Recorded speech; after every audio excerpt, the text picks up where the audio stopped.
Bienvenue à tous. Très heureux de vous accueillir ce soir avec Sylvain Lamblot,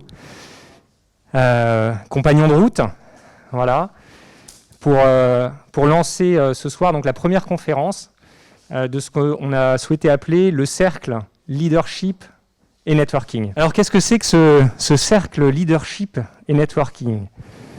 Deux mots, leadership. Leadership comme un fil directeur, mais surtout quelque chose qui ne soit pas réducteur. Ce qu'on vous propose, c'est de réfléchir à des thématiques très variées, importantes pour le monde de l'entreprise, mais j'ai envie de dire au-delà de ça, pour le monde. Donc des thématiques comme l'entrepreneuriat, des nouveaux modèles économiques, la finance de demain, la gestion du changement, la gestion de crise, l'intelligence artificielle, bref, beaucoup de thématiques à venir. On vous parlera un petit peu des 2-3 conférences qu'on a déjà prévues, mais il y en a d'autres à construire, et on compte sur vous. On vous sollicitera ce soir pour avoir votre avis. Voilà.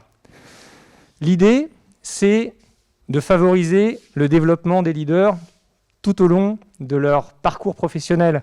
Pourquoi? Parce que finalement, quand on sort d'école, quand on a fini ses études, on a souvent le sentiment que c'est bon, on a fini d'apprendre. En fait, ça ne fait que commencer. En tout cas, moi, c'est une de mes convictions très fortes et c'est quelque chose qu'on a toujours partagé de façon très forte avec Sylvain. Quand on a discuté, on partageait tout le temps des livres, des thématiques auxquelles l'autre n'était pas encore confronté. Et on s'est beaucoup enrichi en partageant ces 2 dernières années et on voulait faire quelque chose qui permette de partager ça. Et l'idée, finalement, c'est de créer des collisions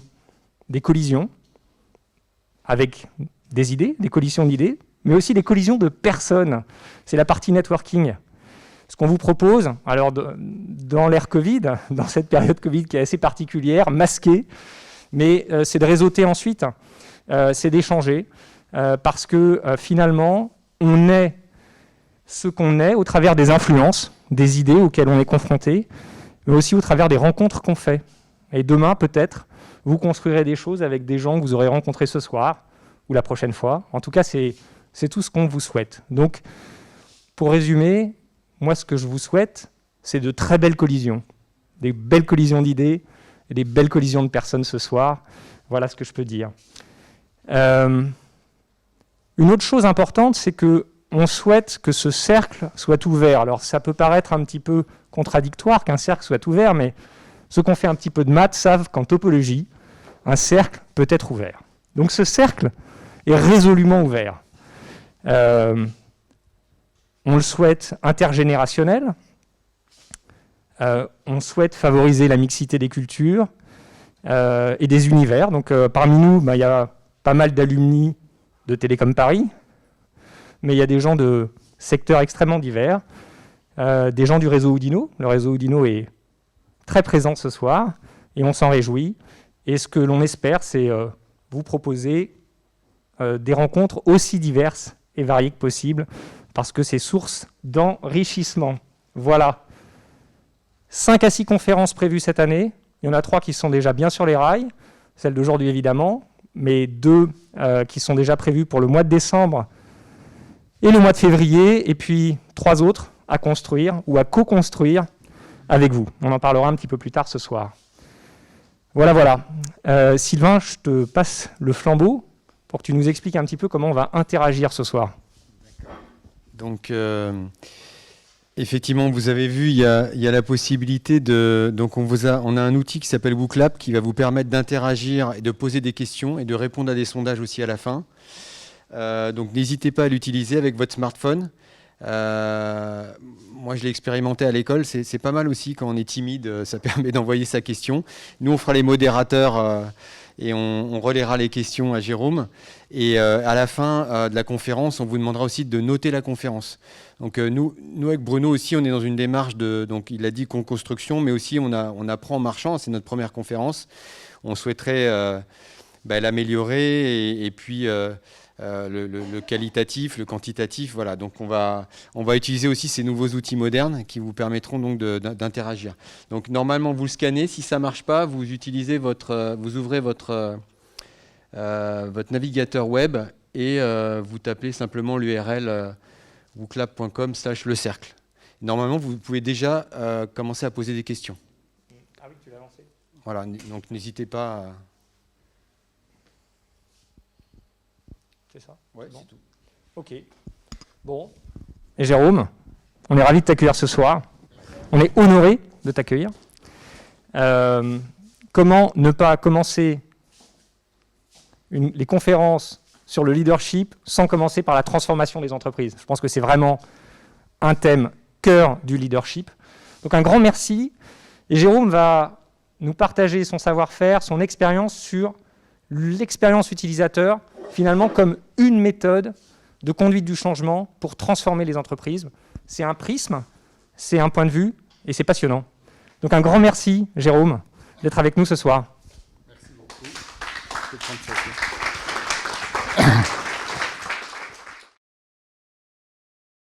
Donc effectivement, on va parler d'expérience utilisateur et de transformation, mais avant, je vais me présenter. Juste pour vous rassurer, finalement, il n'y a pas d'experts de la transformation, il n'y a que des praticiens. Le jour où on énonce son expertise, elle est obsolète. Donc en fait, ce qui est intéressant, c'est de pratiquer. Alors j'ai de la chance, c'est que je pratique depuis longtemps, puisque j'ai touché mon premier mail en 95. Je suis allé me former au CNAM, avec un monsieur qui s'appelle Botsmeyer, qui m'a appris à faire mes premières pages HTML donc en 95. J'ai eu l'occasion de faire des sites dès ce moment-là, et puis j'ai créé au sein d'Avast Connect World, qui a été la première agence web. J'ai largement profité de la bulle, j'y ai contribué, je l'ai fait éclater sans doute aussi. Donc je pense que j'ai fait toutes les erreurs qu'il faut faire pendant cette période de 25 ans. J'ai créé Human to Human, qui était une agence de veille en ligne. Là aussi, j'ai appris que finalement, il y avait un pouvoir d'influence incroyable au travers des conversations. Puis j'ai accompagné la transformation d'une agence du groupe Avast qui s'appelle W & Compagnie pendant 7 ans. Et puis je me suis rendu compte que finalement, il y avait un vrai sujet qui était un sujet de mauvaises questions. Donc il fallait aller former les patrons pour que les questions posées à ceux qui maîtrisaient ces sujets soient à la hauteur des enjeux. Et j'ai écrit d'ailleurs un livre sur le sujet qui s'appelle « Patron, n'ayez pas peur ». C'est finalement la prise de conscience de l'immense responsabilité des gouvernances face à ce qui se passe. Je vais, en 2 temps, d'abord essayer de partager avec vous une grille de lecture qui est, finalement, on ne comprend ce qui se passe que si on comprend ce qui s'est passé. Donc je vais essayer de repasser en revue assez rapidement ce qui a formaté finalement la révolution auquel on assiste.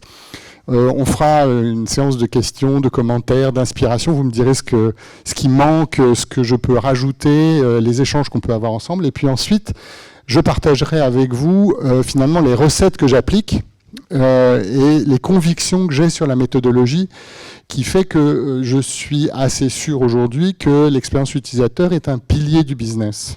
Voilà. Et que c'est un outil de transformation, bien entendu, mais il s'agit de le prendre dans le bon sens. Et là encore, on entamera une conversation au travers de toutes les questions que vous posez. Alors surtout, posez-les au fil de l'eau. Parce que les modérateurs prendront le temps finalement de trouver les points que je n'ai pas assez approfondis ou sur lesquels vous voudriez avoir des précisions, donc n'hésitez pas à le faire. Voilà. Alors je vais commencer. Why ? Pourquoi ? Ça fait 25 ans, juste 25 ans qu'on se pose la question de comment on fait. 25 ans, ça fait 25 ans qu'Internet est là et on est encore à se poser la question de comment on fait. Et je ne suis pas le seul à me poser cette question parce que il y en a un qui l'a posé, c'est Guillaume Pépi récemment. Il était invité en novembre 2019 au G9+. Vous connaissez le G9+, c'est je crois que c'est une association des alumni des écoles d'ingénieurs. Et il était invité, il était sur scène. Il y avait un journaliste, le thème c'était la transformation digitale, bien évidemment. Et il y a un journaliste qui était là et qui disait, bon, ben, vous partez à la fin de la semaine. C'était juste avant son départ de la présidence. Il dit, quel conseil allez-vous donner en matière de transformation à votre successeur ? Il dit là, aucun. Mon bilan est catastrophique. 75% des collaborateurs sont en résistance. Donc, l'entreprise qui a fait Voyage à SNCF en 2000, dit aujourd'hui, 20 ans après, que sa démarche de transformation est une catastrophe. Je pense que finalement, je vais essayer de vous convaincre que la transformation n'a pas commencé. Et que ce qui s'est passé pendant 15 ans, 20 ans, finalement, est très loin de ce qu'il faudrait faire pour engager le sujet. Alors, la première idée, c'est qu'on ne comprend ce qui s'est passé que si on accepte une idée, qui est les publics ont pris le pouvoir. Et ils ont pris le pouvoir de façon assez progressive. Ça n'a pas été une révolution, ça a été finalement une prise de pouvoir liée à des évolutions technologiques dont ils se sont emparés. Alors, la première, finalement, c'est les entreprises qui l'ont fait, c'est l'informatisation des entreprises. Le premier PC arrive dans les entreprises en 1980, c'est un IBM 5150, vous vous souvenez, avec les 2 floppy disks, vous les avez peut-être pas connus, moi je l'ai connu. Mais surtout, ce qui est arrivé, c'est les logiciels. Comment on faisait avant Word, comment on faisait avant Excel, et les publics en interne des entreprises ont acquis une autonomie, une agilité, une vitesse d'exécution absolument incroyable pendant 20 ans, jusqu'à l'arrivée finalement, ou 15 ans, jusqu'à l'arrivée d'Internet. Et quand Internet arrive, finalement, ils sont prêts, eux, ils sont prêts. Et ils trouvent dans la conversation, cette première vraie étape de la transformation, ils font la démonstration que leurs conversations ont un pouvoir absolument incroyable. Ils trouvent auprès de leurs pairs les réponses aux questions qu'on ne leur donnait pas. Ils s'aperçoivent qu'ils sont préoccupés de façon massive par les mêmes sujets. Et ça se passe sur les formes de... Quand je crée Human to Human, en 2003, les réseaux sociaux n'existent pas. Et pourtant, toutes les conversations sont là, toutes les informations sont là. La RATP, Accor, Danone, toutes ces entreprises trouvent au sein des conversations, dans les forums de discussion, des réponses à des questions finalement qu'ils ne se posaient pas. Et donc là, les publics finalement sont extrêmement chauds. Hein. Je veux dire, ils s'emparent de ces sujets et vous le voyez, la massification. Alors après, c'est sûr que la massification des réseaux sociaux peut avoir une certaine dérive, mais que finalement, on s'aperçoit que dans cette capacité à échanger entre eux, ils ont construit une forme de pouvoir. En fait, ils ont surtout construit l'idée qu'ils avaient repris l'initiative. Et finalement, si on accepte cette idée-là, plus que prendre le pouvoir, c'est avoir l'initiative. Ils n'avaient pas l'initiative dans les années 80, ils l'ont récupérée. Puis arrive 2008, enfin 2007, c'est la sortie du premier smartphone. Et en fait, c'est pas ça la révolution, parce que le smartphone n'est que la télécommande de nos usages connectés. La vraie révolution, c'est l'année suivante, c'est l'App Store. Enfin, plus que l'App Store, c'est ce qu'on appelle le SDK, Software Development Kit, c'est-à-dire l'idée que c'est extrêmement simple de fabriquer un usage. Et le talent de Steve Jobs à l'époque, puisque Google n'était pas encore sur le sujet, même s'ils avaient racheté Android quelques années avant, ils n'étaient pas encore sur le sujet. Le talent a été de dire, finalement, je vous donne le moyen d'inventer les usages, allez-y, je prends 30%, c'est un sujet en ce moment. Et qu'est-ce qui se passe? Eh bien, tous ces créateurs d'usages, qu'est-ce qu'ils font? Ils repartent d'un seul sujet, la frustration des publics. Et ils inventent des usages. Bon, ça devait apparaître, mais c'est pas grave. Quelle est la musique que j'écoute? C'est une vraie frustration. Comment on faisait avant pour savoir quelle est la musique qu'on écoutait? Comment je me déplace sans avoir un chauffeur de taxi qui me râle? Comment je consulte mes comptes bancaires sans ouvrir chaque fois l'application de ma banque, mais que je puisse les mettre sur une seule application? Comment est-ce que je vais, etc. Et vous regardez tous les succès finalement de ces usages répondent à des frustrations, à des douleurs, à des irritants de la part des publics. Comment on faisait avant Waze? Qui a ouvert une carte routière papier récemment? Voilà. Bon. Bref, ça correspond exactement à ce type de démarche. Et il ne faut pas oublier finalement que ce que l'on est en train de vivre correspond exactement à cette logique-là. Et finalement, tout le succès de ces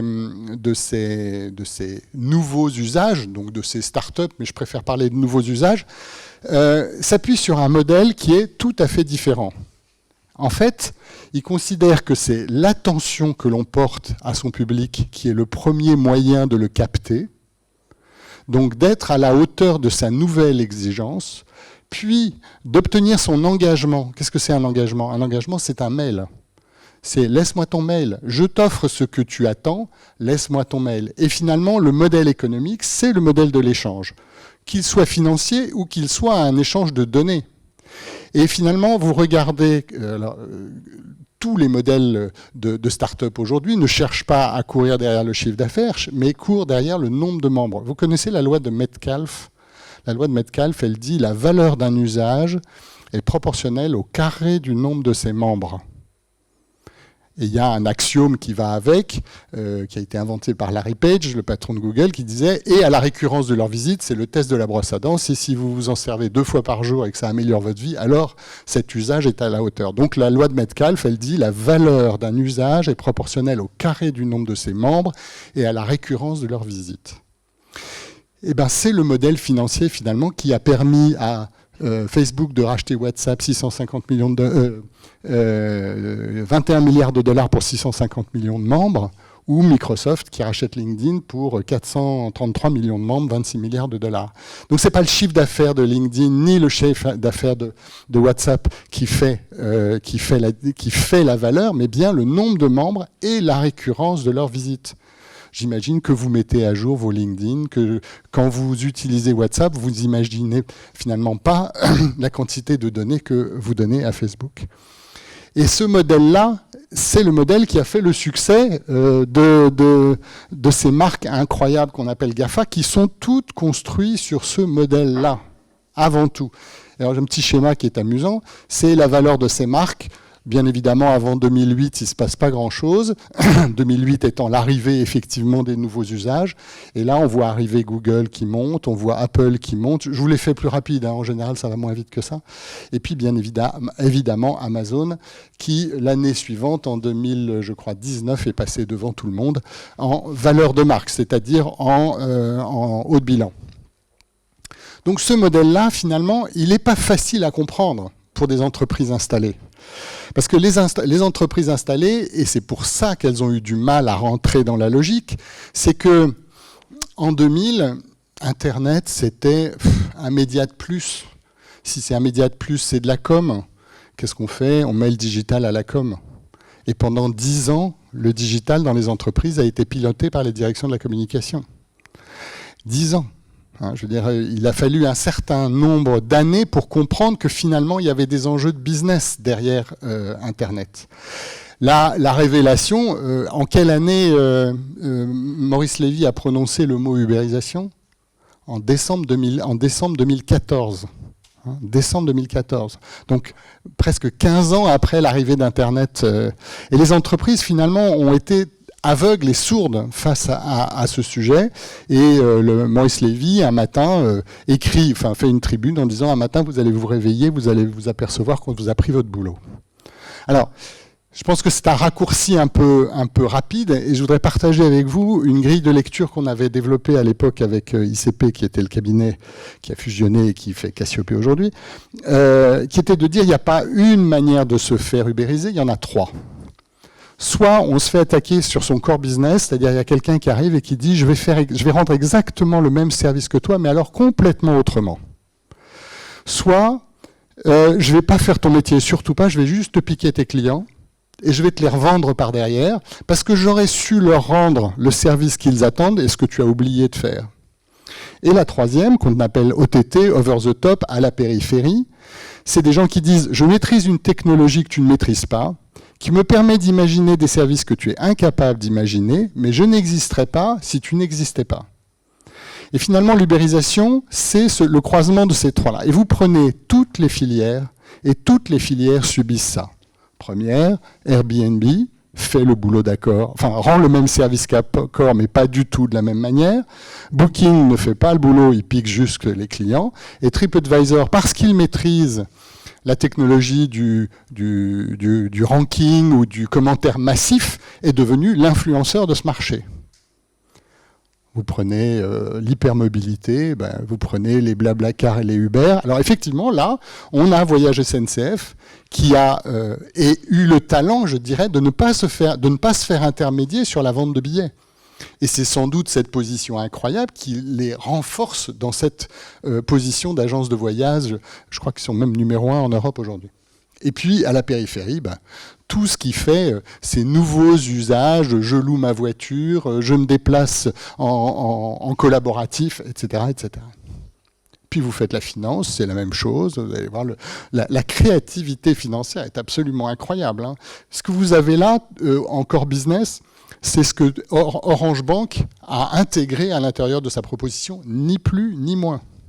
C'est-à-dire qu'ils ont repris l'ensemble des nouveaux usages intéressants et ils l'ont mis sous une marque de confiance. Bien évidemment, l'intermédiation, et puis alors en over the top, comment est-ce qu'on faisait avant le crowdfunding pour lever des fonds quand on avait besoin d'argent? Enfin, on n'avait que les banques en face de nous. Donc finalement, là encore, on est dans des logiques de frustration et d'irritants extrêmement importants.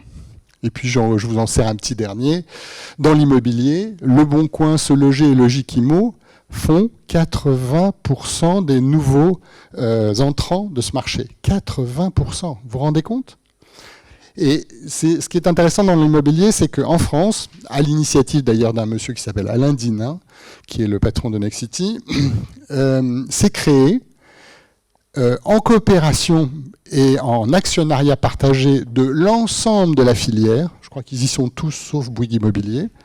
Ils ont monté une plateforme qui s'appelle bienici.com, qui dit nous refusons de finalement financer des intermédiaires, alors que si nous sommes à la hauteur, nous sommes tout à fait en mesure de répondre à cette logique. Qu'est-ce que ça veut dire? Ça veut dire que quand une filière se pose face au sujet de l'intermédiation, elle est capable de déplacer le sujet de la concurrence. Donc on s'aperçoit finalement qu'il y a des réponses à ces sujets-là, mais qu'il faut y aller, et qu'il faut y aller avec courage, ténacité, et je dirais de façon concertée. Alors vous allez me dire, tous les exemples que je vous ai présentés là sont des exemples de B2C. Alors est-ce que dans le B2B c'est vrai? Béton direct. Il y a quelqu'un de Lafarge, je crois, non? Ici, non, il devait y avoir quelqu'un de Lafarge. Bref, c'est un ancien de Lafarge qui a effectivement constaté que 14% du marché était le marché de moins de 2 tonnes et que c'était 2 toupies. Fond de piscine, allée d'une... bref, et qui est un marché qui passait complètement à tout, parce que les gros, les Cemex, Lafarge et autres, n'étaient pas du tout en mesure de rendre le service qu'on attendait. Ils montent Béton Direct, et Béton Direct aujourd'hui a pris à peu près 60% du marché des 2 toupies. Voilà. Il n'a pas de toupie.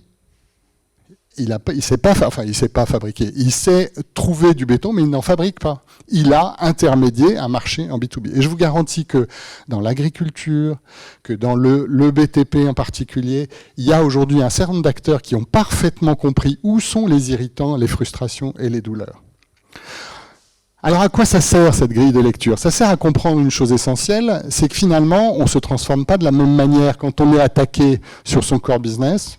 Là, il s'agit de resynchroniser tous ces processus métiers au regard des usages de ces publics. Là, on est dans le temps long. Enfin, cette grille, ça fait 5 ans que je la raconte. 5 ans. Et ça fait 5 ans que j'attends avec impatience que tout le monde s'empare de ce sujet de resynchroniser ces processus métiers au regard des usages de ces publics. Et effectivement, on est dans le temps long. Mais c'est là qu'est la vraie transformation. Et c'est celle-là qui doit commencer. On a encore 10 ans avant qu'un certain nombre de technologies de rupture modifient radicalement la manière de faire nos métiers. 10 ans. Donc il faut se préparer. La deuxième, c'est l'intermédiation. Là, on n'a pas le temps, c'est l'urgence. On est en train de se faire piquer ses clients et sa marge.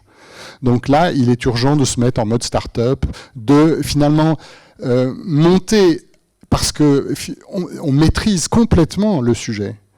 Mais il faut se mettre en situation de comprendre les frustrations et les douleurs de ces publics pour être capable d'imaginer la nature de la réponse qu'il faut leur proposer. Puis la troisième, c'est OTT. c'est parce que je maîtrise une technologie, que je suis capable d'imaginer des nouveaux services à la périphérie. Alors là, les entreprises se sont engouffrées dans l'OTT, parce que c'est facile, parce que ça ne touche pas au core business, parce que finalement, ça n'engage pas les entreprises. Et l'essentiel de ce qui se passe depuis 10 ans, ça se passe là. Mais ce n'est pas là que se passe la transformation. Et c'est pour ça qu'on est en retard. Et c'est pour ça que Guillaume Pépi dit, effectivement, 75% des collaborateurs sont en résistance parce qu'on ne travaille pas sur le core business, on est à la périphérie, on fait du bruit dessus, de la com, etc. Mais qu'on ne touche pas à la réalité de ce qu'est la transformation des entreprises. Voilà. Cette grille de lecture, elle a le mérite finalement d'éclairer le fait qu'aucune filière, B2B, B2C, ce que vous voulez, n'est à l'abri parce qu'il y a des frustrations à toutes les interactions. Et que l'idée, c'est de bien comprendre où sont ces frustrations et ces interactions. Donc la transformation, c'est resynchroniser ces processus métiers au regard des nouveaux usages de ces publics. Et en fait, qu'est-ce qu'il dit, Pépi? Il dit... La transformation n'a pas encore eu lieu, elle n'a pas eu le courage de s'attaquer au legacy, et vous voyez bien de quoi on parle, les trucs qui tournent tout seuls et dont on n'a absolument pas besoin de se préoccuper, mais qui sont d'une lourdeur incroyable et qui finalement décident pour vous de la manière de faire ce métier, et plus largement au core business. Donc en fait, le courage, il va falloir du courage pour engager ces sujets. Je vais vous montrer un exemple que je trouve intéressant, et j'ai plus beaucoup de temps, dis-moi, qui est le cas de McDonald's. McDonald's, en 2002, mettent des bornes dans leur... en 2002, il n'y a pas de smartphone. Hein. Ils mettent des bornes dans leur magasins, dans leur boutique, et apprennent progressivement à leurs clients à utiliser ces bornes pour venir déclarer ce dont ils avaient besoin. Pourquoi? Parce qu'ils avaient identifié, et c'est vrai que le stress du menu board, vous voyez, le menu board, le truc qui est en haut, la personne qui est derrière, qui vous pousse, et bref, on ne sait plus ce qu'on va commander. Alors que là, on est seul face à un écran et on s'aperçoit, et le résultat a été évident, hein, le panier moyen est augmenté dès l'année suivante de 20%. Et puis arrive en 2008 le smartphone, et là, ils lancent leur première application qui finalement permet de commander sans être dans le magasin. Donc de préparer sa commande et d'arriver au magasin et effectivement de faire sa commande. Et progressivement, ils sont passés de 10 caisses à 3 caisses, ils ont enlevé les menus boards, ils ont réaménagé l'espace pour proposer de nouveaux produits, et les 7 qui étaient derrière les caisses sont passés en salle pour aider les gens, pour aller porter les produits à la table, etc. etc. Effectivement, l'expérience vécue par les utilisateurs est absolument incroyable. Mais la vraie révolution n'est pas là. C'est que finalement, toute la production est passée de prédictif à temps réel. Avant, le mercredi, quand il pleuvait, on fabriquait 4 McDo à 11 heures. Et puis, si on n'avait pas vendu, on les jetait. Donc, le taux de déchets a considérablement diminué, puisqu'il a diminué de 40%. Et surtout, on s'est aperçu qu'il y avait une manière complètement différente de produire, parce que comme les gens se déclaraient venant dans le magasin, on était capable d'avoir la liste de ce qu'il fallait produire. Et finalement, il y a une chose qui n'a pas changé, c'est le McDo. Donc finalement, c'est ça la règle de la transformation, c'est que ce n'est pas le produit qui doit changer, c'est le processus autour du produit. Et je trouve ce cas tout à fait exemplaire pour montrer comment, finalement, il faut engager ce sujet et le faire pas à pas. Alors, on était à la 3e vague, celle des usages, la révolution des usages. Ça a été frénétique, hein. Vous avez téléchargé un nombre d'applications absolument incroyable sur les App Store.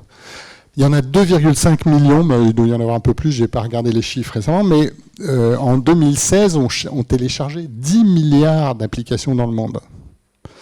En 2016, il se passe un truc, c'est qu'on a 35 applications en moyenne et on passe 80% de notre temps sur 5. Finalement, on a basculé entre 2008, arrivée des premières applications, et 2016, de la nouveauté de l'usage au confort de l'usage. Et finalement, le début de l'expérience utilisateur, c'est là. C'est de s'apercevoir qu'il y a 5 applications dont finalement on ne se passe pas parce qu'elles améliorent notre vie. Loi de Metcalfe. Et la vraie question, c'est pourquoi ? À quoi correspondent-elles ? Et finalement, on va s'apercevoir que derrière cette notion d'expérience utilisateur, finalement, les publics ont pris le pouvoir en disant « je suis détenteur de cette expérience, si tu n'es pas à la hauteur de cette expérience, je te quitte ». Alors, je cherchais des images pour illustrer expérience utilisateur, UX, etc. Alors, une que vous connaissez tous, c'est celle-là. Finalement, c'est « j'ai le choix ». J'ai le choix. Je prends le truc le plus simple, le truc le plus fluide, celui qui me permet d'aller plus vite. Et ce n'est pas le design qui va déterminer ma manière de regarder. Alors, elle est intéressante, on l'a beaucoup vue, et puis je cherchais une illustration qui soit un peu plus proche finalement de la contradiction que me portent souvent les gens du marketing des années 80 qui me disent « mais attends Jérôme, mais le consommateur au centre, consommateur centrique, inside consommateur, c'est la Bible. Je veux dire, chez nous, on ne fait pas notre métier de marketing sans se poser ces questions-là. » Et puis je me suis souvenu d'un de mes papes, qui est le patron de Netflix, qui disait « Le secret du succès, ça n'est pas d'écouter ce que demandent vos publics, ce qui va quand même un peu à l'opposé de ce qu'on peut vous dire, mais de regarder ce qu'ils vivent. » Et finalement de regarder leur douleur, leur frustration. Quand on regarde ce type qui part de travers, ben on peut se dire qu'effectivement, on n'a pas été à la hauteur de l'expérience qu'il souhaitait. Plus fluide, plus simple, etc.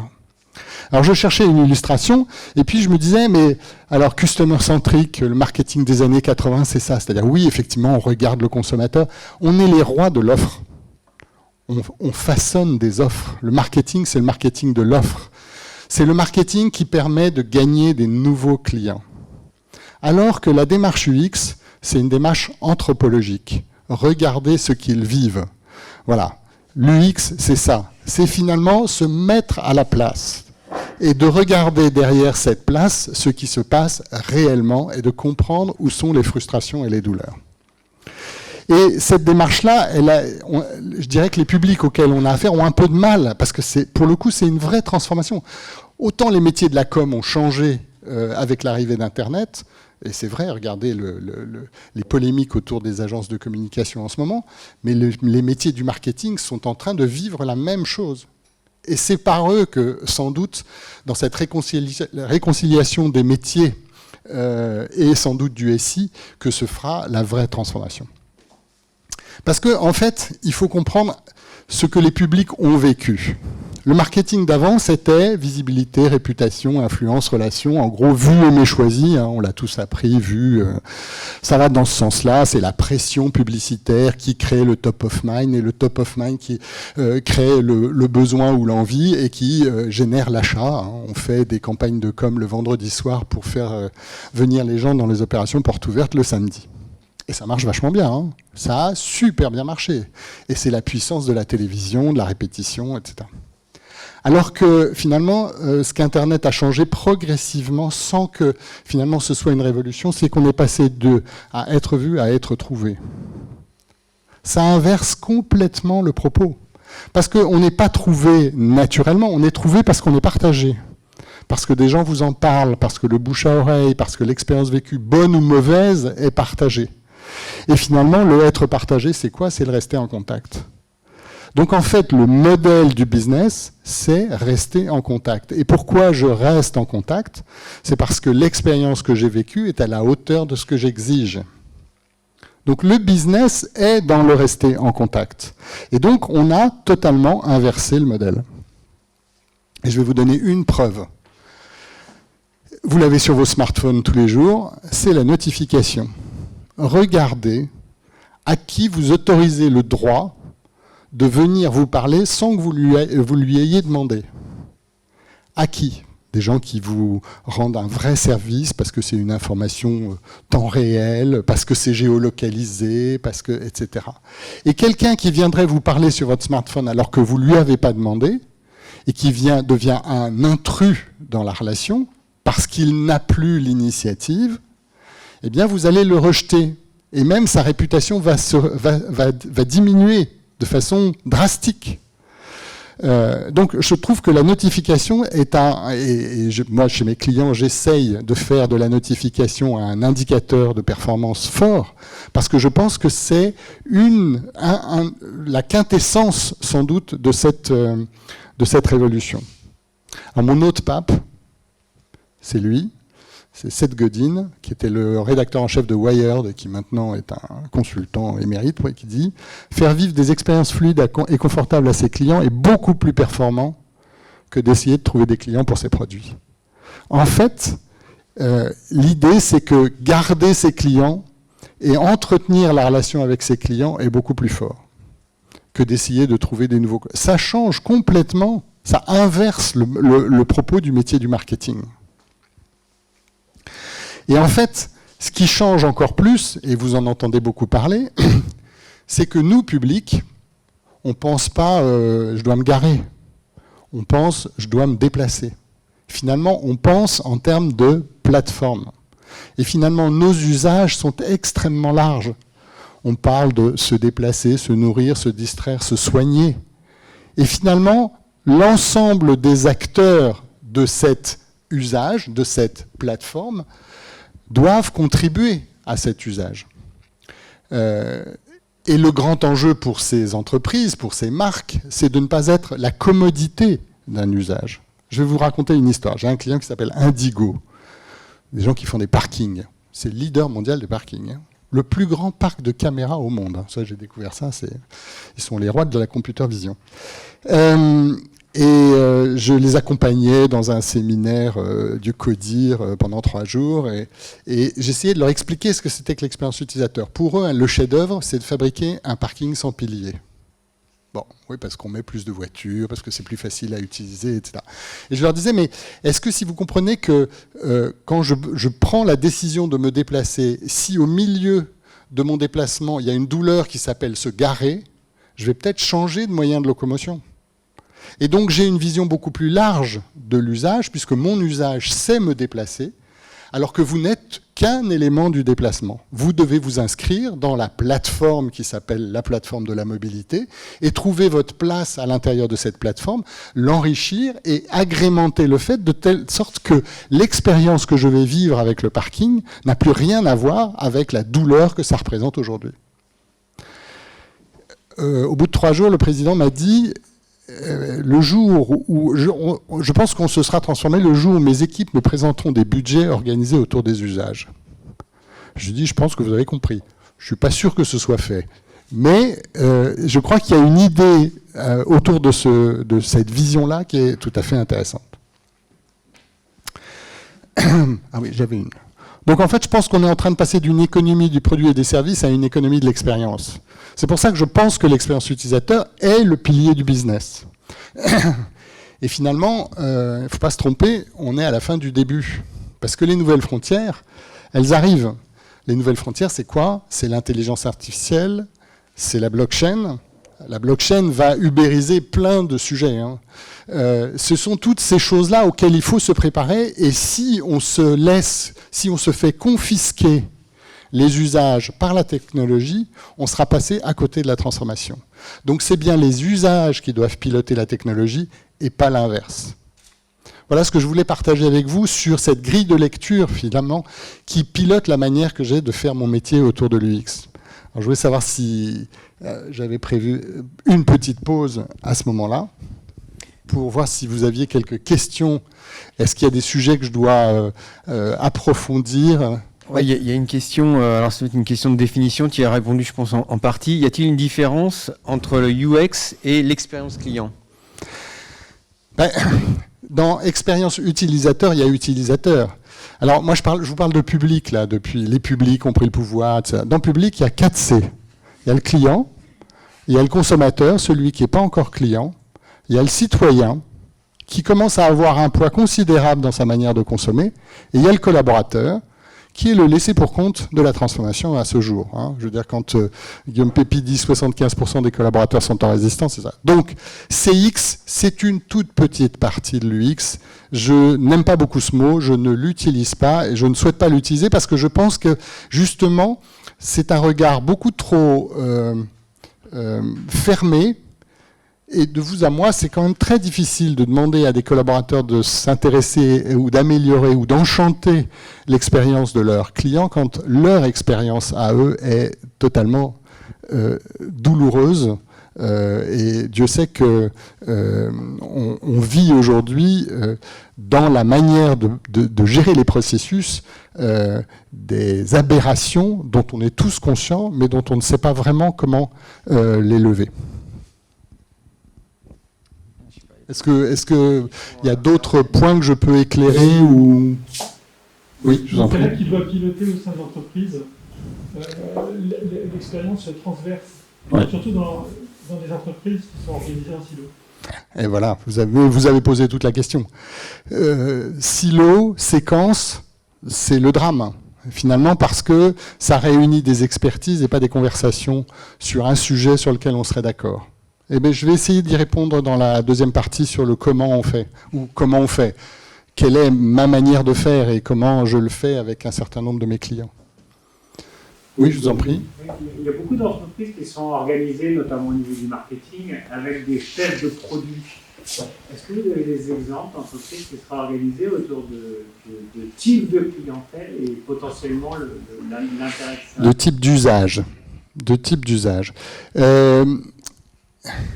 Je dirais que, pour moi, il y a une entreprise qui a radicalement engagé sa transformation, c'est Accor. Sous l'influence de Sébastien Bazin, bien évidemment, parce que eux, ils étaient franchement attaqués. Hein. Je veux dire, entre Airbnb, Booking et TripAdvisor et tous les autres. Hein. Je n'ai pas cité tous les acteurs de cette filière, mais et oui. Alors pour le coup, d'abord, il y a eu un changement radical de positionnement et il y a eu un changement radical d'organisation. Je pense que l'expérience utilisateur est le moteur de l'organisation chez Accor. Donc s'il y a un exemple d'organisation, alors il y a encore beaucoup de choses qui ne fonctionnent pas, hein, mais s'il y a un exemple, je pense que c'est celui-là qu'on peut retenir. Après, bien évidemment, il y a toutes les jeunes entreprises qui sont construites autour justement de ces logiques d'usage. Et là, vous pouvez prendre les Uber, les Blablacar et les autres. Là, pour le coup, ils sont vraiment organisés autour d'une fonction qu'on appelle Product Owner. Product Owner, finalement, c'est détenteur de l'usage. C'est celui qui a la responsabilité de l'usage. Théoriquement. Après, il y a des variantes sur Product Owner. Je continue, je vous raconte comment je fais. Bon. Hop. Donc vous pouvez toujours poser des questions. J'avais remis un petit QR code pour ceux qui ont... Bon. Alors comment on fait ? Moi je crois qu'il faut essayer de finalement changer de langage et parler maintenant du X Business Company. On parle aussi de Design Company, c'est-à-dire de compagnies qui font du design, entre guillemets, au sens dessin, D-E-I-N, je dirais, le moteur de leur vision et de leur organisation. Les trois leviers, c'est une vision, une culture collective et une discipline méthodologique. Aujourd'hui, ce qui manque le plus dans les entreprises, je dirais, c'est une vision. C'est-à-dire être capable de dire où on va. En fait, la nouvelle autorité, vous connaissez l'étymologie du mot autorité, c'est auteur, octor. Et la nouvelle autorité, celle qui est entendue par toutes ces générations qui arrivent sur le boulot, elle est légitimée, elle est portée par le fait que la personne qui a cette autorité est capable de raconter l'histoire, de dire où il va et de montrer le chemin qu'il souhaite prendre. On a le droit de pivoter, hein, on a le droit de changer de chemin. Mais par contre, on a une vision très claire. Et Sébastien Bazin, que j'entendais il n'y a pas très longtemps, disait finalement mon métier aujourd'hui, c'est expliquer, expliquer, expliquer. Et il faut passer son temps à expliquer ce qu'on est en train de faire, pourquoi on a pris telle décision, quel changement, pourquoi on pivote, à quel moment on a pris la décision de pivoter. Et finalement, expliquer, ça veut dire qu'on est capable d'avoir l'histoire et qu'on est capable de la porter. Et lui, ce qu'il a fait, il a changé complètement son core business. Vous avez vu qu'il avait... Alors, vous connaissez l'histoire de Sébastien Bazin. Il arrive de Colony Capital, premier actionnaire d'Accor. Il s'aperçoit en 2010 que ça ne va pas du tout. il cherche quelqu'un pour remplacer le président d'Accor, qui à l'époque c'était Denis Hennequin, il ne le trouve pas, il dit bon je vais faire le boulot, il quitte Colonie Capital, il prend la présidence d'Accor et il va chercher chez Orange un garçon qui s'appelle Vivek Badrinath, qui était le patron de l'innovation d'Orange. Et Vivek lui dit « Ok, je viens, à une condition, c'est que tu passes 3 heures par jour avec moi pendant 6 mois. Parce que si tu n'as pas la culture de ce que tu me demandes de faire, c'est pas la peine que je vienne. Il faut que dans 6 mois, tu sois capable de raconter l'histoire. » Et Vivek est resté 3 ans. Il a été remplacé ensuite par Maud Bailly, qui a été, je dirais, le porteur de cette stratégie, et qui d'ailleurs est passé maintenant, je crois, il y a quelques semaines dans l'opérationnel, puisqu'elle a pris la responsabilité de l'Europe du Nord ou du Sud, je ne sais plus. Voilà. Mais il a radicalement changé sa stratégie. Il a vendu tous ses actifs, donc récupéré un peu d'argent, puisqu'il a dit finalement, mon métier, c'est l'expertise hôtelière. C'est l'excellence hôtelière.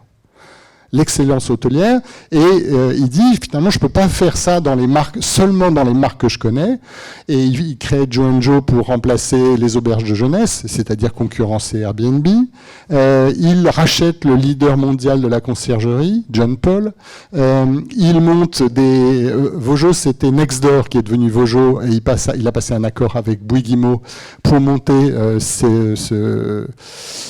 on appelle ça, on ne parle que de ça, de ce coworking.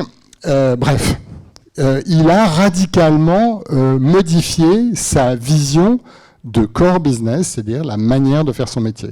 Ensuite, il a essayé, c'est pas un succès, de concurrencer Booking en faisant bouger Accor Hotel, mais il a essayé, et c'est sans doute, à la différence des gens de l'immobilier, parce qu'il y est allé seul, qu'il a eu du mal à concurrencer Booking. Et puis de l'autre côté, il a dit finalement l'excellence hôtelière, je ne suis pas obligé de le faire que dans mes hôtels, je peux le faire partout. Et il a monté une plateforme qui s'appelle Accor Local et qui est en train de devenir l'expertise et l'excellence hôtelière en dehors des hôtels.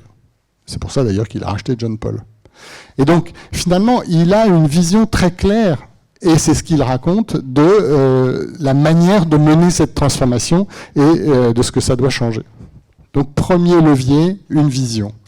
Et c'est un peu ce que je raconte dans mon bouquin « Patron, n'ayez pas peur ». C'est vous devez vous cultiver sur le sujet. Vous devez être à la hauteur des enjeux que ça représente. Et donc, si vous êtes à l'intérieur des entreprises, vous devez de forcer vos gouvernances à vous donner cette vision. Et si vous ne la donnez pas, vous devez la réclamer. La deuxième, c'est la culture collective. Alors ça, c'est un monsieur que j'aime beaucoup, que j'ai un peu accompagné, et qui disait « La poste de demain se fera avec les postiers d'aujourd'hui si ils se transforment ». Donc, ce n'est pas seulement un sujet de vision, c'est un sujet d'accompagnement des collaborateurs. Aujourd'hui, le positionnement de la Poste, c'est l'entreprise utile. Utile, pourquoi ? Parce que il n'y a personne d'autre que moi ne maîtrise mieux le dernier kilomètre. Je suis celui qui connaît le dernier kilomètre parce que je connais tout le monde. C'est pas parce que ça fait des années que je leur porte du courrier, mais je les connais.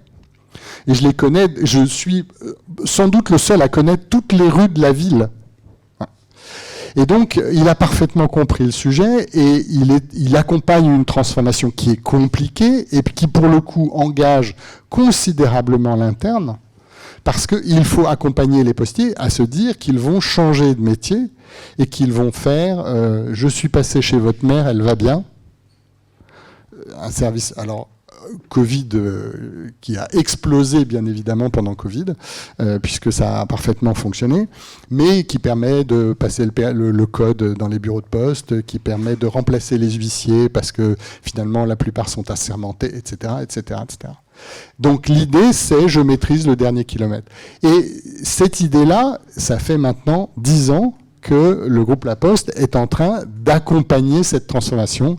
La transformation, c'est expliquer et c'est créer cette culture collective autour du sujet. C'est ce que je raconte effectivement dans mon bouquin. Et puis le troisième, c'est la discipline méthodologique. Et je parle de discipline parce que c'est quelque chose qui n'est pas naturel. La séquence et le silo sont des choses naturelles. La manière de faire fonctionner l'entreprise et les processus qui existent fonctionnent encore. Ça marche. Donc pourquoi est-ce qu'il faudrait en changer? C'est toute la difficulté. En fait, la base de la discipline méthodologique, alors vous connaissez le why, vous connaissez Simon Sinek, il a dit le why. Alors moi, je ne vous propose pas le why, je vous propose le I.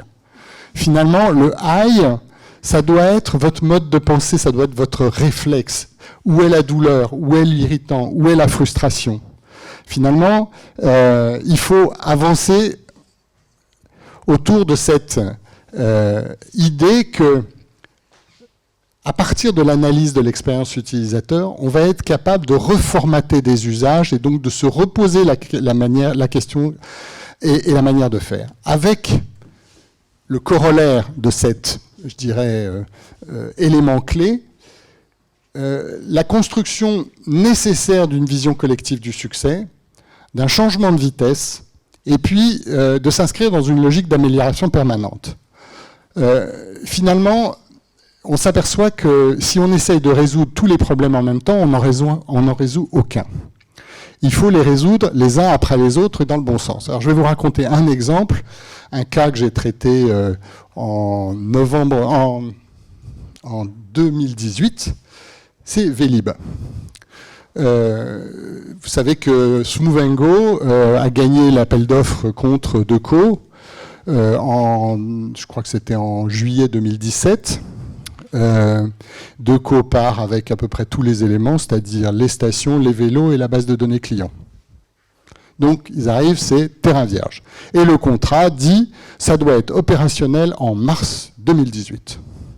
En mars 2018, ça n'est pas opérationnel. Vous imaginez bien. Installer 1400 stations avec des clients qui ont disparu, bref, c'était la crise totale. Donc la mairie de Paris, en juin, dit si c'est comme ça, on va casser le marché. La concession était de 16 ans. 16 ans, c'est-à-dire que les Jeux Olympiques seront terminés, ils seront encore là pour quelques années. Donc vous voyez la durée. Donc derrière Smooth & Go, il y a des gros actionnaires, puisque en fait ce qui s'est passé au démarrage, c'est que Anne Hidalgo est tombée amoureuse du vélo de Smooth, petite start-up montpelliéraine, et elle lui a dit, si vous répondez à l'appel d'offres, vous allez le gagner. Sauf que Smooth n'est pas du tout en mesure de répondre. Donc, ils vont chercher des actionnaires. Donc, il y a Indigo qui monte à l'actionnariat. Il y a Movebia, une boîte espagnole. Et puis, il y a une filiale du groupe Mullier qui monte. Et en juin, les actionnaires voient la concession de 16 ans leur passer sous le nez. Donc, ils font appel à un monsieur qui s'appelle Arnaud Marion, dont vous allez entendre parler tout à l'heure. Arnaud Marion, qui est un patron de crise. Il gère les crises dramatiques. Et je croise Arnaud Marion sur un plateau de télé qui me dit, parce qu'on débattait justement de sujets de crise, et il me dit, mais en fait, j'aimerais bien que l'expérience utilisateur devienne le nouveau socle de réflexion, le socle commun de l'ensemble des acteurs. Donc, viens m'accompagner, on va convaincre la mairie de Paris, donc ça s'appelle le syndicat, le SAVM, le syndicat Autolib Vélib, mixte Autolib Vélib, on va les convaincre que c'est la bonne méthode. Et donc on va raconter ça à la mairie de Paris, on leur dit voilà, on va prendre la douleur des utilisateurs comme moteur de la méthodologie. On va analyser les endroits où ils ont mal et on va résoudre les douleurs les unes après les autres. Ah, c'est génial, c'est ça qu'il faut faire. Bon, d'accord, mais il faut aller convaincre le comité des usagers. Alors ça, c'est le summum, le comité des usagers, parce que c'est des gens qui votent. Et on est, je vous rappelle, à 1 an et demi des élections municipales. Et donc, on va raconter au comité des usagers, et c'est très important, qu'effectivement, c'est pas ce qu'ils demandent qui compte, mais c'est la douleur qu'ils ont avec le service qu'on leur propose qui va devenir le moteur de la méthodologie. Et en plus, ils vont devenir les testeurs des solutions qu'on leur propose. En fait, quand le patron de Netflix dit qu'il ne faut pas leur demander et il faut regarder comment ils vivent, il ne faut pas oublier qu'ils n'ont effectivement pas d'idée, mais ils sont tout à fait capables de réagir à ce qu'on leur propose. Et ils aiment beaucoup l'innovation.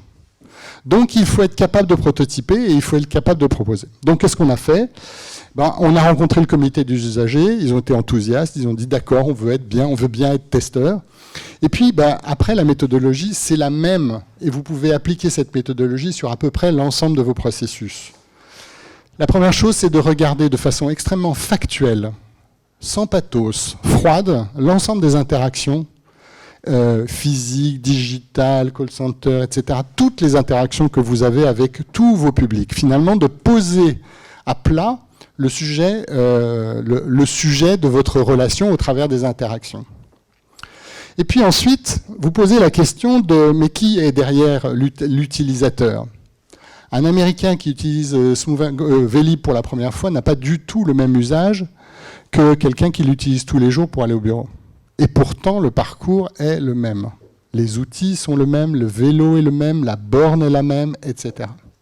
Et donc, on fait ce qu'on appelle, vous avez certainement entendu parler de ça, des personas. C'est-à-dire que on prend 3 éléments clés des comportements, c'est-à-dire 3 éléments clés des profils qu'on a en face de nous, c'est-à-dire comportement, motivation, consommation média. Et à partir de ces 3 éléments, on fabrique des grandes familles d'utilisateurs. Et on applique ça à peu près systématiquement à l'ensemble de nos clients. Je vous ai mis un autre persona derrière, je crois que c'est un persona qu'on avait fait pour Culligan, puisqu'on travaille pour Culligan, les adoucisseurs d'eau. Voilà.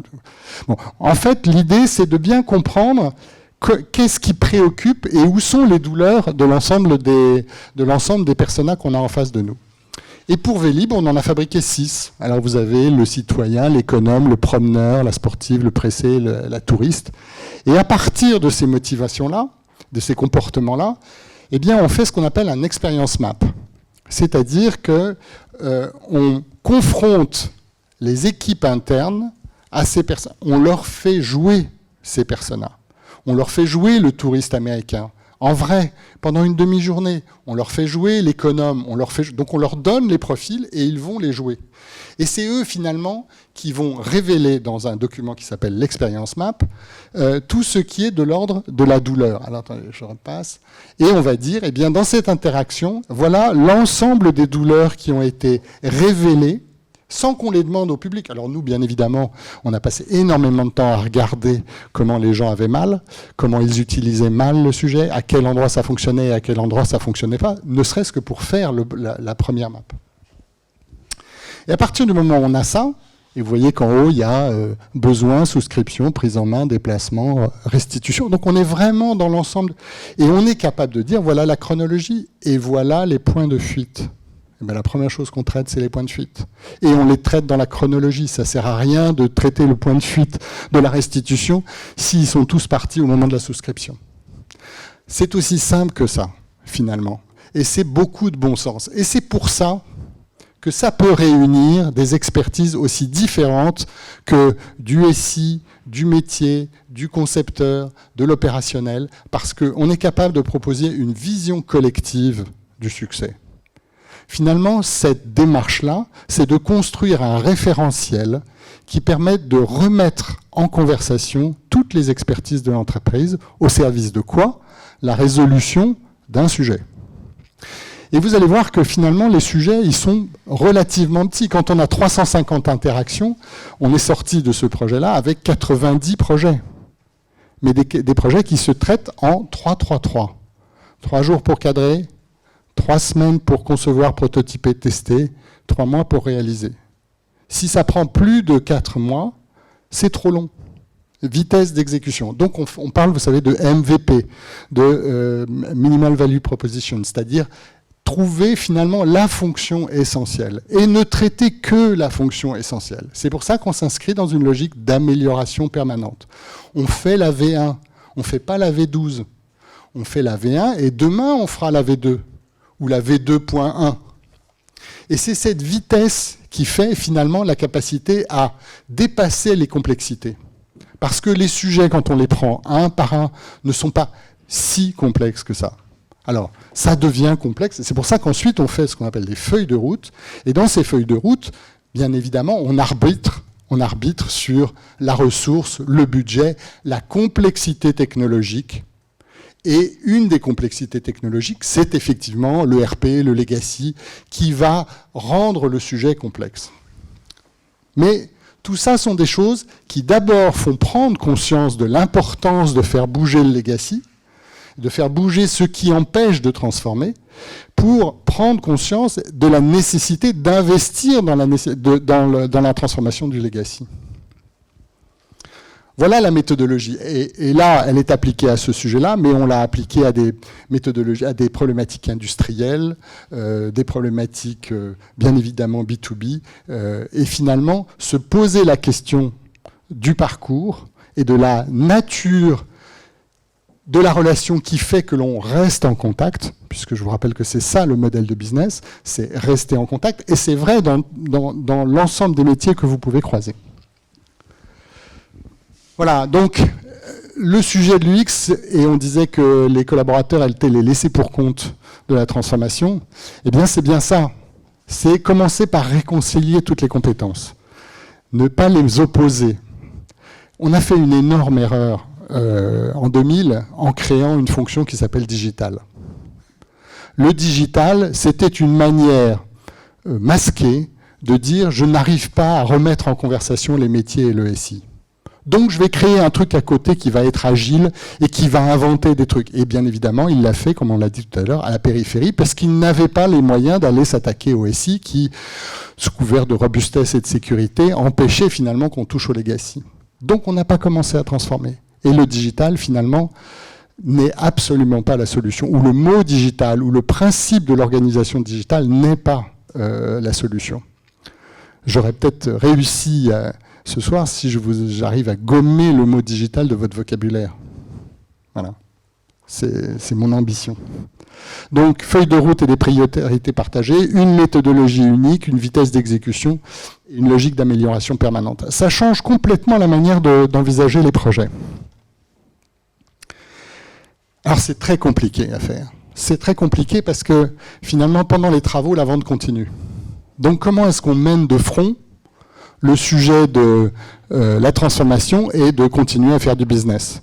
Arnaud Marion, je pense, s'il vient, et j'espère qu'il viendra, vous en parlera très bien, parce qu'on ne règle pas la crise sans séparer clairement le run et le build. Ce qui fait le business d'aujourd'hui et ce qui fera le business de demain.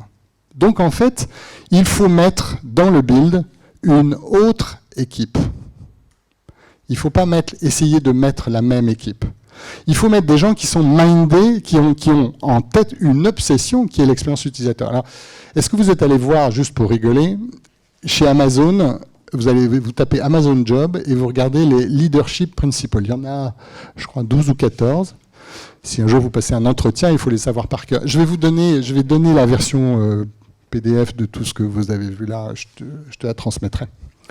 En fait, chez Amazon, Customer Obsession, Amazon est l'exemple même d'une UX Business Company. Je ne suis pas amateur d'Amazon. Je vous disais tout à l'heure que dans les publics, il y avait 4C, il y a le citoyen. Bon, moi, le citoyen, chez Amazon, il est emmerdé parce que ça me fait chier de donner de l'argent à Amazon parce qu'ils ne payent pas leurs impôts en France. Ça, c'est mon côté citoyen. Mais personne d'autre ne me rend le service qu'Amazon me rend. C'est pour ça que je n'utilise plus Uber. Parce que Uber ne paye pas ses impôts, mais Captain paye ses impôts. Donc, comme j'ai trouvé le service qui m'allait bien, j'utilise Captain. Donc, en fait, le citoyen qui est en moi est extrêmement puissant sur mes choix.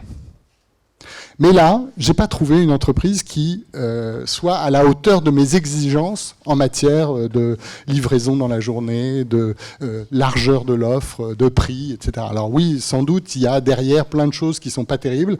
Et si je pouvais m'en passer, il m'est arrivé un truc, je bois du thé. Et je bois du Lapsang Souchong. Et on n'en trouve plus chez Mariage, on n'en trouve plus chez Cusmiti, on n'a plus le droit, l'Europe a interdit le Lapsang Souchong, je ne sais pas pourquoi. Et j'ai trouvé sur Internet, sur Amazon, une petite boîte qui fait du Lapsang Souchong. J'ai commandé, j'étais livré en 3 jours, je trouve ça génial. Et ça fait 1 an que je commande sur Amazon. Et il y a 2 jours, j'ai reçu une petite enveloppe avec un petit mot qui me disait « Monsieur Valu », alors avec un petit échantillon de thé, d'Earl Grey, qui n'est pas monté, mais c'est pas grave, je vais essayer, en me disant « Monsieur Valu, merci de toutes vos commandes, mais vous savez que si vous passez par notre site, c'est 30% moins cher. » évidemment, je ne passerai plus par Amazon. La solution était là. Et finalement, on revient à cette idée de rester en contact, de cette capacité à créer de la relation forte. Finalement, c'est ça qui va déstabiliser l'ensemble de ces acteurs. Mais ils sont encore assez bons pour le moment. Et est-ce que vous savez comment on fait chez Amazon quand on a une idée ? On vous demande d'écrire le communiqué de presse. C'est-à-dire, on ne vous demande pas de dire si c'est possible, on vous demande de dire quel effet votre idée va avoir sur l'expérience des gens à qui vous la destinez. L'effet. En fait, il faut penser effet. C'est ça l'expérience utilisateur. La frustration dans les magasins, c'est quoi ? C'est la queue aux caisses. Et si on faisait un magasin sans caisse ? 7 ans. Il a fallu 7 ans pour faire Amazon Go. Mais l'idée est là, c'est-à-dire que l'obsession finalement de l'expérience utilisateur est là. Donc en fait, pour faire des équipes de build, il faut avoir des gens qui sont mindés comme ça, qui ont finalement cet état d'esprit. Donc en fait, il faut une compétence nouvelle. On appelle ça UX manager. Mais effectivement, derrière UX, il y a un monsieur que j'aime beaucoup aussi, qui s'appelle Dominique Siama. Je ne sais pas si vous connaissez. Dominique Siama, c'était le patron du Strat College. Le Strat, c'était une école de design. Et donc, il est parti du Strat il n'y a pas longtemps pour créer une nouvelle université du design qui s'appelle CY. Qui est à Cergy-Pontoise. Et il dit finalement, soyez des nexialistes, apprendre à articuler les savoirs de manière composite pour trouver des solutions originales aux problèmes posés et dégager de nouvelles pistes. Alors, nexialiste, c'est un mot qui n'existe pas puisque c'est un mot de science-fiction, c'est un vaisseau interplanétaire qui traverse des galaxies et qui arrive face à des intelligences nouvelles et qui ne sait pas comment résoudre. Et finalement, ils inventent le nexialisme, cette capacité à résoudre à mettre de manière composite pour trouver des solutions. Et finalement, l'UX manager, c'est un nexialiste. Son rôle, c'est ça, c'est d'articuler des savoirs composites, remettre en conversation les compétences de l'entreprise. Et vous avez tous fait des ateliers de design thinking, j'imagine. Vous avez tous trouvé ça pas mal quand même. On est intelligents ensemble. En une après-midi, on trouve des solutions fantastiques. Puis on rentre dans son bureau et en face de vous, il y a Sally qui est assis. Sally, c'est same as last year. Et en fait, votre métier, si vous étiez dans l'équipe de Build, ça serait de tuer Sally tous les jours. Et en fait, on ne peut pas faire autrement. C'est très difficile, finalement, de mener de front à la fois la manière de faire avant et la manière de faire justement de cette nouvelle manière. Donc finalement, il faut absolument arriver à créer des équipes de build à l'intérieur de vos entreprises, de prendre des sujets stratégiques ayant trait au core business, au plus proche du legacy, pour lancer des pistes de transformation. Et c'est à partir de cette piste de transformation que finalement, on va créer progressivement une énergie autour de ces méthodologies, parce qu'eux ne vont pas s'empêcher, vont s'empêcher de ne pas le faire. Et nous, nos missions, quand on fait ça chez nos clients, c'est empêcher nos clients de ne pas le faire, empêcher les équipes de build de ne pas le faire. C'est pas de faire à leur place, surtout pas, même si nous, on sait très bien, mais surtout les accompagner pour le faire. Voilà, donc la manière de piloter cette transformation par l'expérience utilisateur, c'est une vision, une culture collective et cette fameuse discipline méthodologique. Voilà ce que je voulais partager avec vous. Alors, mes petits camarades m'ont dit, ça serait bien que tu sortes de là avec une espèce de bibliographie, une bibliothèque de bouquins à lire. Bon, alors vous imaginez bien que le premier, c'est le mien. Hein, bon, vous pouvez le trouver sur Amazon, mais je vous conseille d'aller le chercher chez l'éditeur, parce que déjà, vous n'irez pas chez... Et l'éditeur s'appelle 100 000 milliards, et c'est un éditeur un peu alternatif, parce que justement, son principe, c'est de ne fabriquer que à la demande. Donc, et aujourd'hui, l'édition de demain se fera comme ça. Et Jérôme, je peux juste te dire, pour l'avoir lu, que c'est un très bon ouvrage. Donc, merci, c'est si vous voulez gentil. poursuivre la discussion de ce soir, ça vaut le coup. C'est gentil. Le deuxième, je vous engage à le lire, c'est Gilles Babinet, c'est Transformation digitale, l'avènement des plateformes. On en a un petit peu parlé. Je pense que Gilles a vous voyez qui c'est, Gilles Babinet, c'est notre digital champion. Il est lobbyiste auprès de la Commission européenne. Il est le représentant de la France sur le digital. Il est assez en avance sur les sujets, et en particulier sur un sujet dont vous allez beaucoup entendre parler. J'en ai pas parlé ce soir, mais je peux venir vous faire une conférence sur la data, si vous voulez. Mais je pense qu'il y a des grands enjeux autour de ces sujets, et Gilles vous donnera quelques pistes vraiment intéressantes. Je vous ai mis aussi un bouquin qui m'a beaucoup fait bouger dans mes visions, c'est Jeremy Rifkin, L'âge de l'accès. En 2005, hein, donc c'est quand même assez lointain, mais surtout il avait cette vision de ce qu'il appelait non pas les GAFA, mais il appelait ça les DOGS, les Digital Online Giants, en disant finalement le grand danger c'est les DOGS, parce que si on abandonne la propriété, si on pousse l'usage au détriment de la propriété, ceux qui vont nous vendre l'usage vont devenir monstrueux. Exemple, Amazon. Et il disait, la solution, c'est sans doute que être membre d'Amazon devrait nous engager à être actionnaire d'Amazon. Et donc, quand on est... donc créer un effet circulaire entre l'usage et j'ai mon téléphone qui sonne en permanence, c'est pas grave. Entre l'usage et finalement la responsabilité de celui qui vous propose l'usage. Donc il y a des idées et des pistes que je trouve vraiment intéressantes dans ce bouquin. L'autre, c'est celui d'Arnaud Marion, et c'est une des phrases que j'utilise beaucoup en ce moment, qui est de dire, une crise, c'est une transformation qu'on n'a pas voulu voir. Et je trouve ça assez juste, parce que c'est sans doute ce que je vis très régulièrement aujourd'hui au sein des entreprises que je croise. Et puis un petit dernier pour la route, c'est le Cloud Train Manifesto. Ça a été écrit en 1999 par une vingtaine de marketeurs américains. C'est en ligne, hein, donc ça, vous n'avez pas besoin de l'acheter. Vous tapez cloudtrain.com et la version française s'appelle Manifeste. Et c'est une centaine d'aphorismes sur cette révolution. Il n'y a pas un mot de technologie dedans. Le premier aphorisme, c'est « Les marchés sont des conversations ». C'est en lisant le Cloud Train Manifesto que j'ai lu en 2001 et que j'ai créé Human to Human, finalement en me disant, derrière ce marché des conversations, il y a un marché. Et sans doute la première étape de la conversation, c'est l'écoute. Et c'est en lisant ça. Et le 78e alors c'est très militant, hein. C'est un peu chaud, mais le 78e, c'est finalement, les publics ont pris le pouvoir, c'est « Vous voulez notre argent, nous voulons votre attention ». Voilà. Et je pense que ça résume absolument ce qu'on s'est dit au démarrage, c'est de dire que finalement les publics ont l'initiative et qu'il ne faut pas oublier que elles ont l'initiative parce qu'elles ont le choix. Et si elles ont le choix, si on n'est pas à la hauteur de cette relation, alors on deviendra une commodité des filières auxquelles on appartient. Voilà tout ce que je voulais partager avec vous. Merci beaucoup.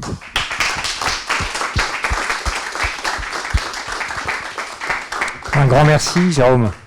Un grand merci. Pas de quoi. Je me souviens, comme certainement beaucoup d'entre vous, quand il y avait cette crise Vélib, qu'on voyait faire la une de tous les journaux, et à se demander comment il pouvait y avoir une sortie honorable, finalement. Donc c'est vrai que c'est incroyable, au travers d'une approche comme ça, qui permet finalement de factualiser les choses, de faire... tomber les tensions et de mettre tout le monde d'accord sur un constat. Arnaud te dira qu'il n'y a pas que ça, parce qu'il y a eu d'autres sujets, mais ouais. Enfin voilà, on a contribué à. Ouais. Très bien. Bon, tu as un petit peu éventé, je crois, la troisième conférence. La prochaine que nous vous proposons aura lieu le 17 décembre. Alors, je pense qu'on n'a pas confirmer les modalités encore, il faut qu'on en discute avec Sylvain, il faut qu'on en discute avec le conférencier, etc., et l'alumni, mais il est très probable qu'on fasse ça par Zoom, parce que vu l'accélération du Covid, c'était un petit peu limite pour celle-ci, ça passait, mais le 17 décembre, il est peu probable que ça passe. Voilà. Donc vers une intelligence artificielle éthique, on pourrait aussi dire l'intelligence artificielle du fantasme à la réalité. Énormément de fantasmes sur la thématique. Et finalement, Nicolas Demathieu, donc, qui est un ancien de Télécom, qui a été enseignant à Télécom, directeur de département, qui aujourd'hui est senior vice president chez Orange, en charge de la recherche. Il est porteur de la thématique de l'intelligence artificielle pour le comité de direction d'Orange. Et c'est quelqu'un qui démystifie complètement l'intelligence artificielle en disant ce qu'elle n'est pas, surtout, et ce qu'elle est. Voilà. Donc c'est vraiment une conférence qui promet d'être très intéressante. Et pour la petite histoire, le premier cours que j'ai eu à Télécom, probablement avec toi Vincent, de l'autre côté de la rue Barrault, dans une petite salle, était fait par Nicolas. Et c'est un cours dont je me souviens aujourd'hui comme si c'était hier. C'est quelqu'un d'absolument passionnant, qui décloisonne les savoirs, qui est vraiment quelqu'un pour qui j'ai beaucoup d'estime. Voilà, donc 17 décembre. Arnaud Marion. Alors, on a marqué le 10 février à confirmer, ce sera probablement le 3 ou le 4. Peu importe, on vous redira tout ça. Donc Arnaud Marion, qui, comme l'expliquait Jérôme, dont le métier est de gérer, de reprendre, de retourner des entreprises qui sont en pleine crise et d'en faire des succès. Je crois qu'il a eu 37 mandats de retournement, donc il se dit serial redresseur d'entreprise. Voilà. Et c'est quelqu'un d'admirable, effectivement, qui vient de sortir un livre qui s'appelle « Partout où je passe, les mêmes erreurs ». Il a eu la gentillesse de me l'offrir. Je l'ai lu d'une traite tout un week-end. C'est absolument passionnant parce que là aussi, il partage plein d'expériences et il fournit finalement des clés pour appréhender ça de façon pratique. C'est vraiment un très bel ouvrage. Voilà. Bon, bah super. On a oublié de demander s'il restait... On s'est rendu compte de ça avec Jérôme. On a oublié de poser des questions éventuellement à Jérôme. Je ne sais pas si vous en aviez, que vous aviez envie de poser. Oui, je vois certains d'entre vous qui... Allez-y.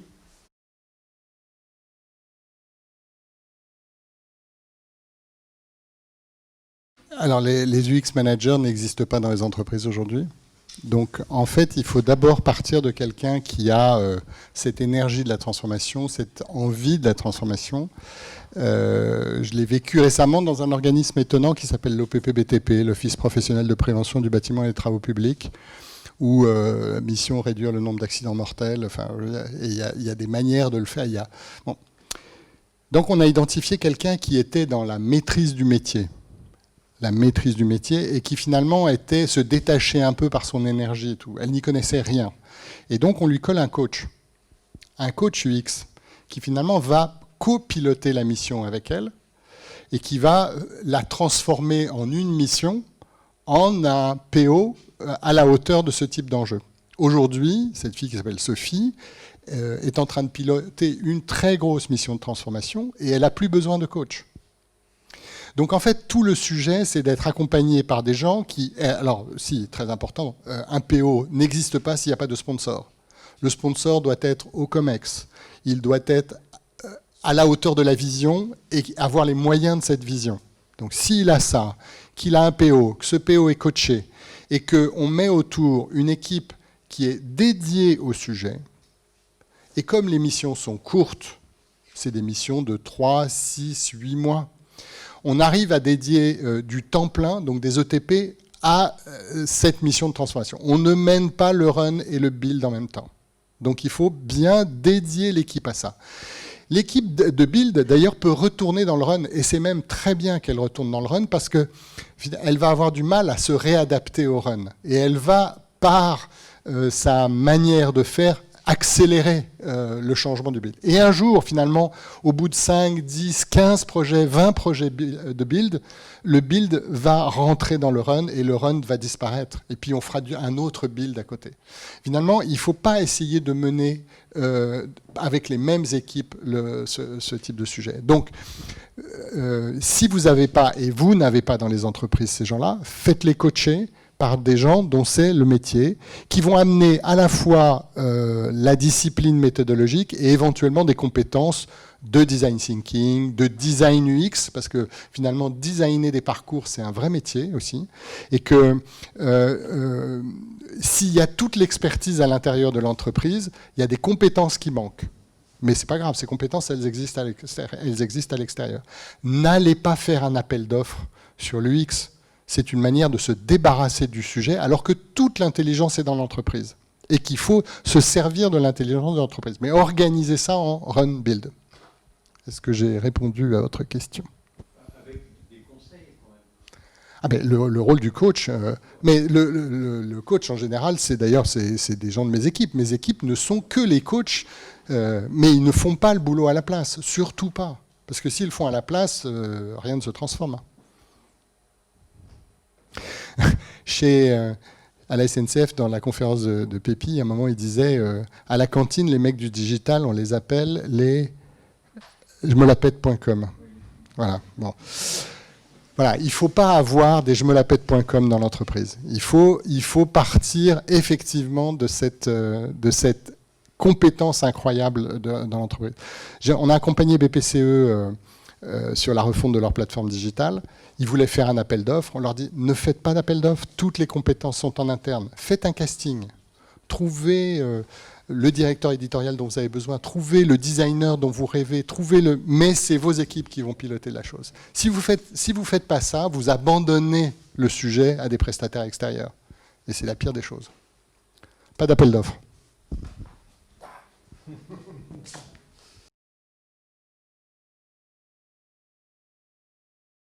Absolument, mais j'avais 3 leviers, une vision, une culture collective.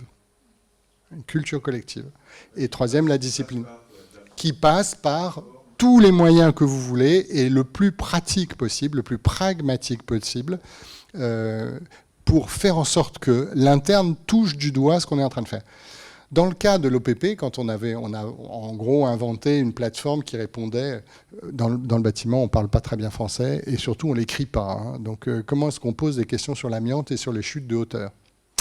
C'est pas facile. Donc quel est l'outil qu'on peut mettre en place pour arriver à résoudre ce sujet-là? Il y a des petites briques d'intelligence artificielle qui permettent d'aider au travers d'un moteur de recherche bien foutu, extrêmement simple. Ça marchait super, on a dit on va le lancer. Et on a dit, nous on leur a dit si vous le lancez comme ça, vous allez vous faire tuer. Parce que vous allez dire à l'interne, la petite brique d'intelligence artificielle, elle fait mieux le boulot que vous. Ah, donc ça marche pas ça. Donc en fait, la culture, elle se construit par le change. Quand votre PO coaché est arrivé au bout de son projet, et même pendant tout le projet, il doit communiquer, raconter ce qu'il est en train de faire, montrer les erreurs qu'il a fait, montrer la démarche qu'il a engagée, montrer comment les autres peuvent le faire. Finalement, c'est rapprocher l'ensemble des collaborateurs de la faisabilité. Et vous voyez bien que finalement, on touche à quoi? Au processus interne. Donc oui, là, vous avez raison, et j'ai sans doute pas assez insisté sur cette idée de culture collective. Quand Philippe Val dit s'ils se transforment, c'est si finalement ils acceptent la culture de l'entreprise utile et qu'ils comprennent ce que veut dire entreprise utile. Après, ils le feront, mais d'abord il faut qu'ils le comprennent. Oui, je vous en prie.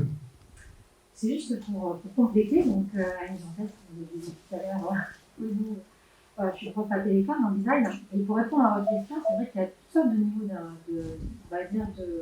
de conduite. Hein. Je pense qu'il y a effectivement le niveau du coach, qui est vraiment pour reprendre ce que les personnes perçoivent de leur propre environnement et comment est-ce qu'elles peuvent le remobiliser.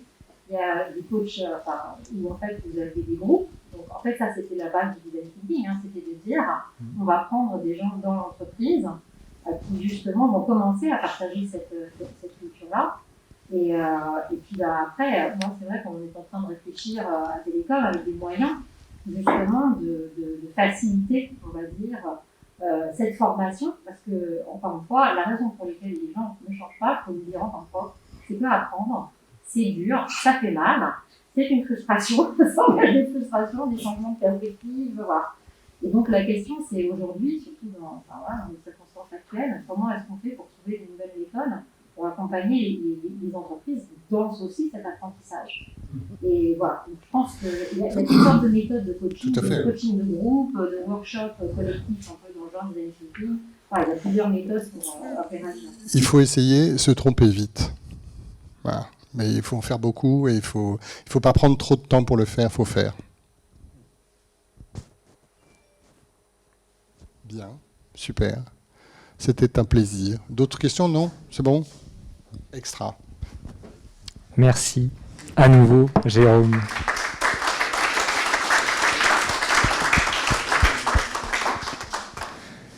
Alors effectivement, on cherche également des sponsors pour améliorer la conférence. Bon, quand il n'y aura plus le Covid, de faire des cocktails et faire des sessions de networking qui soient un peu plus classe. Donc voilà, si vous avez des idées de sponsors qui pourraient éventuellement sponsoriser ce genre de conférence, voilà, on va essayer d'améliorer ça tout au long de l'année 2021. Et puis effectivement, vos feedbacks sur comment on peut améliorer encore ces conférences. On a plein de petites idées, mais voilà, c'est important. On veut co-construire ces conférences pour en faire quelque chose de, voilà, une vision à 2-3 ans qui soit des conférences connues au moins dans la place parisienne, quoi. Voilà. Donc n'hésitez pas, on a nos emails. Et puis, ah oui, merci à Thibaut, quand même, qui est le fils de Bruno et qui a fait la capture, la vidéo, et je crois il va faire le montage aussi.